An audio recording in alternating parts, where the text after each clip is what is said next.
Welcome to my online classroom. और आज इस वीडियो में हम डिस्कस करने वाले हैं पॉलिटिकल साइंस क्लास 11 के चैप्टर सेकंड फ्रीडम के कुछ इंपॉर्टेंट पॉइंट्स।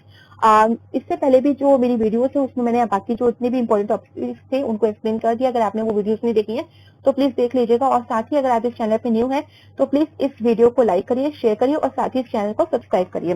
तो चलिए स्टार्ट करते हैं इस वीडियो को और इसके इंपॉर्टेंट पॉइंट्स को। फ्रीडम से रिलेटेड जो है role of state in maintaining citizen freedom. तो देखिए किस तरह का रोल एक कंट्री और एक स्टेट जो है वो मेंटेन करती है, किस तरह का रोल वो प्ले करती है फॉर मेंटेनिंग सिटीजन फ्रीडम, किसी भी नागरिक के फ्रीडम को मेंटेन करने के लिए। सबसे जो इंपॉर्टेंट पॉइंट है वो है डेमोक्रेटिक रोल। देखिए किसी भी कंट्री में डेमोक्रेटिक रूल, जैसे कि हमें पता है कि डेमोक्रेसी जो वर्ड है वो ग्रीक लैंग्वेज के डेमोक्रेटिया वर्ड से लिया गया है, जिसका मतलब होता है रूल ऑफ द पीपल। तो देखिए किसी भी कंट्री में अगर रूल ऑफ द पीपल है तो बहुत अच्छी बात है।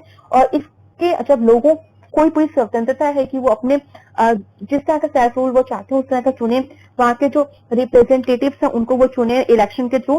तो जिस तरह की वो सरकार बनाते हैं और किस तरह से अगर वो सरकार उनके काम नहीं करती उनके मन मुताबिक तो उनको उस सरकार को वो हटा भी सकते हैं और नई सरकार चुन सकते हैं। तो इस तरह की अगर फ्रीडम किसी भी देश के नागरिक को मिल रही है, किस तरह का डेमोक्रेटिक रूल वहां पे है, तो वास्तव में ये एक बहुत अच्छा साइन है फॉर मेंटेनिंग सिटीजन फ्रीडम।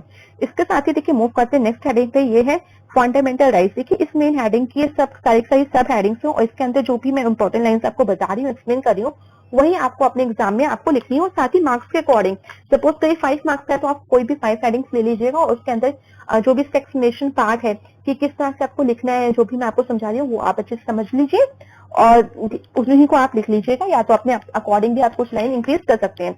इसके साथ ही देखिए फंडामेंटल राइट्स की बात करें तो जैसे आपको अच्छे से पता है कि हमें 6 फंडामेंटल राइट्स मिले, तो इसी तरह से जो ये प्रोविजंस हैं डिफरेंट कंट्रीज से हमारी जो कॉन्स्टिट्यूशन में प्रोविजंस ली गई हैं, जब हमारा कॉन्स्टिट्यूशन बनाकर जब ड्राफ्ट हुआ तो बिल्कुल डिफरेंट कंट्रीज के कॉन्स्टिट्यूशन को देख के कि क्या अच्छी चीजें हैं, तो इसी तरह से हमारे यहाँ पे फंडामेंटल राइट्स भी लिए गए। और इसमें जो हमारे सिटीजन हैं कंट्री के उनको कुछ मूलभूत जो अधिकार हैं वो प्रदान किए गए। और जिसके अकॉर्डिंग भी अगर किसी भी कंट्री के लोगों को, सिटीजन को फंडामेंटल राइट्स दिए जाते हैं तो उसमें देखिए फ्रीडम भी एक फंडामेंटल राइट है। और फ्रीडम को जो राइट है उसको एक क्लस्टर ऑफ राइट भी बोलते हैं, क्योंकि इसमें काफी सारे और भी राइट्स हैं। तो वो आपका आई थिंक आपकी जो सेकंड बुक है उसमें ये फंडामेंटल राइट्स जो है rights in the Indian constitution उससे रिलेटेड टॉपिक भी है और उस चैप्टर का भी एक्सप्लेनेशन मैंने कर दिया है। अगर आपने वो वीडियो नहीं देखी है तो प्लीज देख लीजिएगा। इसके साथ ही मूव करते हैं रूल ऑफ लॉ। देखिए रूल ऑफ लॉ का क्या मतलब है, किसी भी कंट्री में अगर गवर्नमेंट है तो एक स्ट्रॉन्ग लॉ भी वहां पे बनना चाहिए। जब किसी भी कंट्री जो इतनी काफी बिग पॉपुलेशन होती है जिस कंट्री में, और जहाँ पे जो लोग हैं काफी सारे डिफरेंट डाइवर्सिटी के होते हैं, ऐसी बात नहीं। देखिए कभी कभी किसी कंट्री में एक ही कम्युनिटी के लोग भी रहते हैं पर फिर भी उनमें काफी झगड़े होने के चांसेस होते हैं। तो रूल ऑफ लॉ बहुत इंपॉर्टेंट है कि हर कोई उस जो भी लॉ है वहां पे उसका रूल होना चाहिए और उस लॉ के अकॉर्डिंग हर कोई उस लॉ के अकॉर्डिंग सेम होना चाहिए। ऐसा नहीं कि राजा के लिए अलग लॉ हो और गरीब लोगों के अलग लॉ हो। Her for I think same crime के लिए सेम पनिशमेंट दी जानी चाहिए, तभी ये रूल ऑफ लॉ को सस्टेन करता है, अदरवाइज नहीं करेगा। इसके साथ ही मूव करते हैं नेक्स्ट हेडिंग पे। देखिए लॉ से रिलेटेड है इंडिपेंडेंस ऑफ जुडिशरी। देखिए अगर कोई कानून बनाया तो उसके अकॉर्डिंग, जैसे मैंने बोला ना कि same punishment for same crime, तो इंडिपेंडेंस ऑफ जुडिशरी जब होगी तभी एक स्वतंत्र जुडिशरी जब होगी, जजमेंट होगा न्यायपूर्ण, तभी ये चीजों को वो फॉलो कर पाएगा, अदरवाइज वो नहीं कर पाएगा। तो एक भ्रष्ट सरकार या करप्ट जुडिशरी इस तरह के काम नहीं कर सकती। तो एक इंडिपेंडेंस होनी चाहिए जुडिशरी की, जो वहां पे बैठा है जजमेंट की, जज की गद्दी पे, जज की सीट पे, तो उसको ये पूरा अच्छे से जो भी फैसले हो उसको अच्छे से करने चाहिए, न्यायपूर्ण तरीके से करने चाहिए, जिसकी वजह से इंडिपेंडेंस हमेशा जुडिशरी कहती है। और काफी सारे बेनिफिट जो है जजेस को दिया जाता है ताकि वो कभी भी कोई गलत फैसले ना करें। और जैसे 3 ऑर्गन्स होती हैं, लेजिस्लेटिव, एग्जीक्यूटिव, जुडिशरी, तो ये बिल्कुल इंडिपेंडेंट होती हैं अपने कामों को करने के लिए। इसमें एक तरह का चेक एंड बैलेंस जो सिस्टम है जो आपने क्लास 10 में पढ़ा होगा उसको भी फॉलो किया जाता है, जिसके थ्रू कि किस तरह से इनकी जो पावर है उसको हमेशा चेक करना और साथ ही बैलेंस करना है। और चलिए मूव करते हैं नेक्स्ट हेडिंग में जो है डिसेंट्रलाइजेशन ऑफ पावर्स। तो आपको याद होगा आपने क्लास 10 के सिविक्स का चैप्टर 1 पढ़ा था, पावर शेयरिंग। तो वहां भी डिसेंट्रलाइज किया था पावर को, और क्यों क्या था? देखिए डिसेंट्रलाइजेशन, सेंट्रलाइजेशन मतलब होता है जब सारी पावर एक ही इंसान के पास हो, एक ही हाथ में हो, और डिसेंट्रलाइजेशन का मतलब होता है जब हम पावर को डिवाइड कर देते हैं among the different levels of the government और different organs of the government. जैसे लेजिस्लेटिव, एग्जीक्यूटिव और जुडिशरी में आपने पावर को डिवाइड कर दिया, जिसको हम हॉरिजॉन्टल भी बोलते हैं, पावर शेयरिंग। इसके साथ ही देखिए जब हम पावर को शेयर करते हैं among the various levels of the government, जिसको बोलते हैं हम सेंट्रल गवर्नमेंट, स्टेट गवर्नमेंट और लोकल गवर्नमेंट, जिसको हम वर्टिकल पावर शेयरिंग भी बोलते हैं। तो इस तरह से जब डिसेंट्रलाइज कर देते हैं पावर को, तो उससे भी सिटीजन की फ्रीडम जो है काफी हद तक मेंटेन रहती है। क्योंकि बहुत बार देखा गया है जब एक ही इंसान के पास सारी पावर्स होती है तो काफी बार वो गलत फैसले ले लेता है, पर जब पावर डिवाइड होती है तो फैसले लेने की जो शक्ति होती है वो भी डिवाइड होती है। अगर एक इंसान गलत फैसला लेता है तो दूसरा उसको करेक्ट कर देता है। तो इस तरह से डिसेंट्रलाइजेशन ऑफ पावर्स को आप एक्सप्लेन कर लोगे। इसके साथ ही मूव करते हैं पावरफुल अपोजिशन। तो बिल्कुल जब भी किसी कंट्री में डेमोक्रेटिक गवर्नमेंट, तो इट मीन इलेक्शन होगा, और इलेक्शन में जाहिर सी बात है जो मेजोरिटी और वोट जिसको मिलता है वो पॉलिटिकल पार्टी जीतती है और अपनी गवर्नमेंट बनाती है। बट देखिए उसके जो पॉलिटिकल पार्टीज हारती है उनका रोल खत्म नहीं होता है, उनका रोल तो अब जाके स्टार्ट होता है। और क्या रोल है उनका? अपोजिशन। तो किसी भी कंट्री में पावरफुल अपोजिशन का होना बहुत जरूरी है, क्योंकि यही आपको बताती है कि जो रूलिंग गवर्नमेंट है वो किस तरीके से काम कर रही है, उनके विरोध में ही आवाज उठाती है। और देखिए जब कॉम्पिटिशन होता है इस तरह की, जब अपोजिशन को फेस करना पड़ता है, तो जो रूलिंग गवर्नमेंट है वो हमेशा तैयार रहती है एक पूरे फैक्ट के साथ कि जो भी वो काम कर रही है किस वे पे कर रही है, किस लॉजिक पे कर रही है, और हमेशा उनका एक्सप्लेनेशन प्रिपेयर रहता है। इसके साथ मूव करते हैं नेक्स्ट हेडिंग पे जो है इकोनॉमिकल इक्वलिटी। तो बिल्कुल सिटीजन की फ्रीडम के लिए एक इकोनॉमिकल इक्वलिटी बहुत जरूरी है कि उनको हर एक फील्ड में इक्वलिटी मिले, और स्पेशली इकोनॉमिकल इक्वलिटी मिले जिसमें वो किसी भी तरह के लीगल फुल जॉब कर सके, अपॉर्चुनिटीज मिलनी चाहिए, सेम अपॉर्चुनिटीज, ताकि जो भी उनकी कैपेबिलिटीज हैं, जो भी उनकी एजुकेशन क्वालिफिकेशन, उसके अकॉर्डिंग उनको जॉब मिल सके। क्योंकि अगर किसी भी कंट्री में उनको जॉब मिल रही है, उनकी अर्निंग अच्छी हो रही है, तो वास्तव में उनका लिविंग स्टैंडर्ड इंप्रूव हो रहा है। अगर लिविंग स्टैंडर्ड उनका इंप्रूव हो रहा है यानी कंट्री ओवरऑल ग्रोथ भी करेगी, अगर इंसानों का वहां जो सिटीजन है उनकी ग्रोथ होगी। तो फ्रीडम भी होनी चाहिए कि हर किसी भी एरिया में जाके वो किसी भी तरह का व्यापार कर सके, जो कि लीगल होना चाहिए, और किसी भी कंट्रीज में किसी भी एरिया में किसी भी तरह का ऑक्यूपेशन वो एडॉप्ट कर सकते हैं। साथ ही देखिए एबोलिशन ऑफ प्रिविलेजेस। देखिए आपने कई बार फ्रेंच सोसाइटीज में देखा होगा कि काफी सारे प्रिविलेजेस मिलते थे क्लर्जी और नॉबल्स को।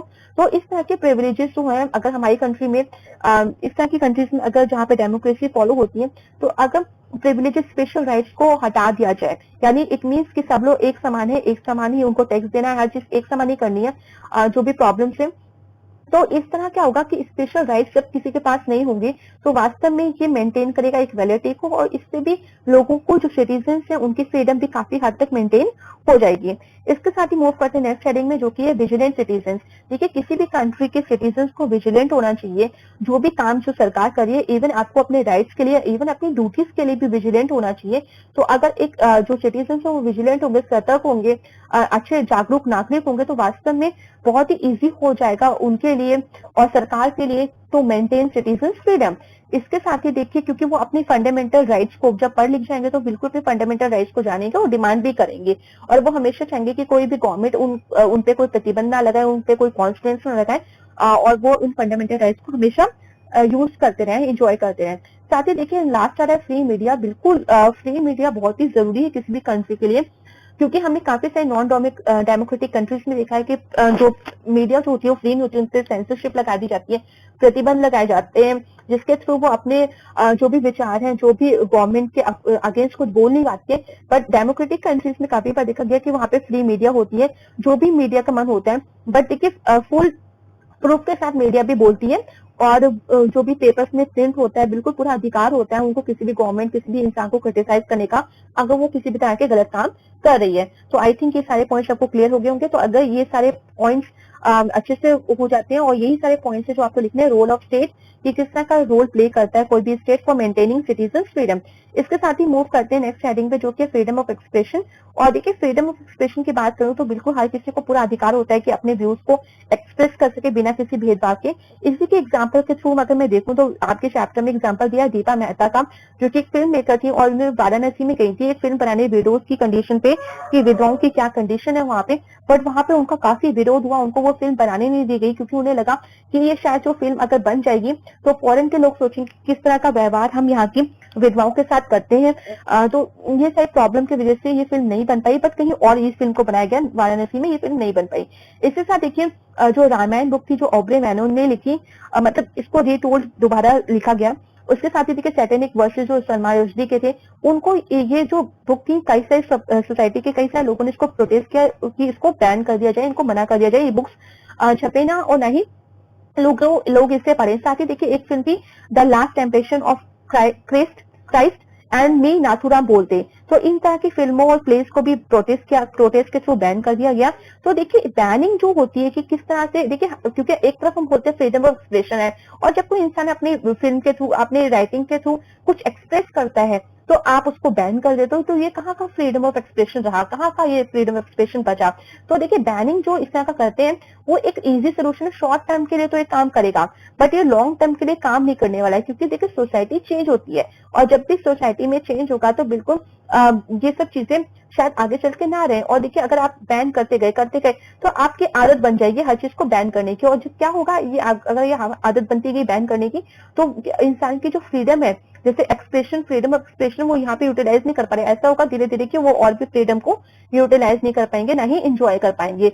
तो ऐसा आपने देखा होगा कई सारी फिल्म जो होती है, तो आप पूरी फिल्म को ना बैन करके कुछ उसके हिस्से को, कुछ जो पर्टिकुलर जो वल्गैरिटी है या फिर कुछ इस टाइप की चीज, तो उसको बैन करें। इसके साथ देखिए कुछ एक एग्जांपल और भी इंग्लैंड का बताया कि किस तरह से वहाँ रॉयल हाउस होल्ड में जो लोग वहाँ पे काम करते थे उनको एक कॉन्ट्रैक्ट साइन करना पड़ता था, उन पे कुछ प्रतिबंध था कि जब वो ये एम्प्लॉयमेंट छोड़ेंगे तो वो कभी भी किसी को फ्यूचर में किस तरह का इंटरव्यू नहीं दे सकते, और ना ही कुछ लिख सकते हैं रॉयल हाउस होल्ड के बारे में। ठीक है, अगर वो किताब लिखना चाहे तो वो कुछ किताब में इस रॉयल हाउस होल्ड के बारे में कुछ भी नहीं लिख सकते। तो क्या आपको लगता है इस तरह का जो कांस्टेंट प्रतिबंध लगाते हैं क्या वो जस्टिफाइड है? क्या वो किसी और इंसान के फ्रीडम ऑफ एक्सप्रेशन को ऐसा नहीं प्रतिबंधित कर रहा है? तो ये आपका इंपॉर्टेंट पॉइंट है जो हमें समझना था। So thank you everyone and please like, share, subscribe this channel for more updates.